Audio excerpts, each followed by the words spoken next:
Halo semuanya, nama saya Michael. Selamat datang di channel saya, Sikutu Buku.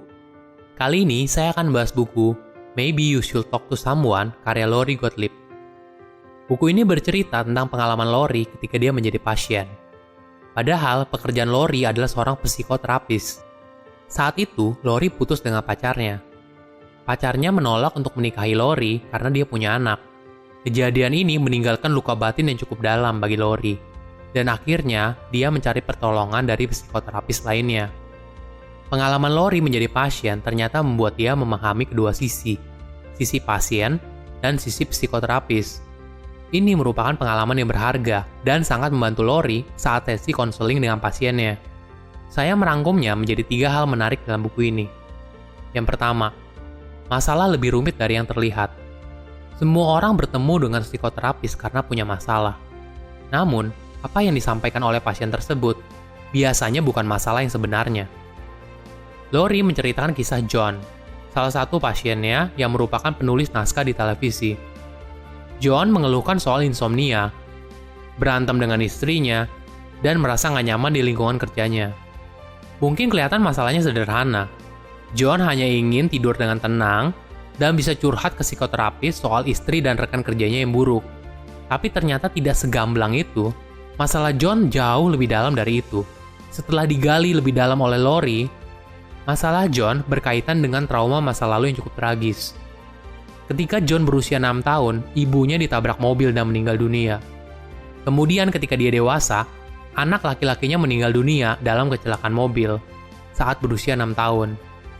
Trauma masa lalu ini ternyata berdampak pada masalah personal dan emosionalnya.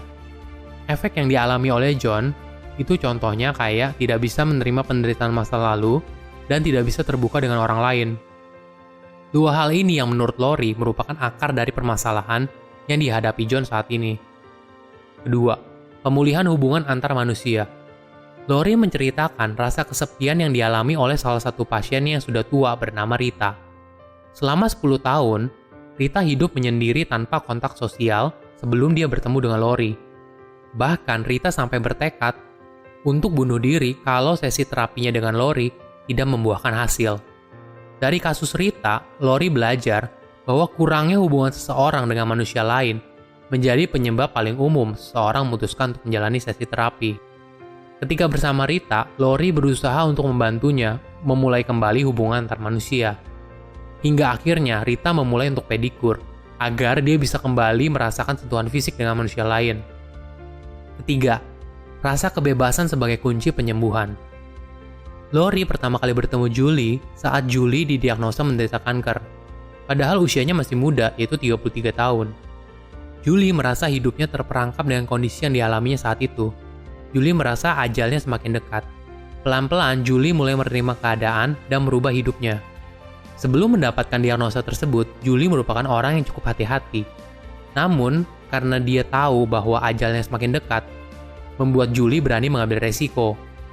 Sebagai contoh, Julie ikut audisi untuk jadi penyanyi di kotanya. Akhirnya, Julie beralih profesi menjadi kasir di supermarket Trader Joe. Karena merasa pekerjaan barunya sebagai kasir itu berhubungan dengan orang yang jauh lebih banyak daripada pekerjaannya sebagai profesor. Kisah Julie mengajarkan kita kalau di situasi paling sulit sekalipun, kita tetap punya kebebasan. Nah, kebebasan inilah yang membuat kita lebih sehat secara mental. Ketika kita butuh teman bicara atau terapis dalam hal ini, mungkin masalah yang kita bicarakan bukan masalah yang sebenarnya. Menghubungkan kembali interaksi sosial yang hilang, mencari tujuan yang penting bagi hidup kita, dan kebebasan untuk memilih adalah cara terbaik untuk pulih dan memiliki kesehatan mental yang baik.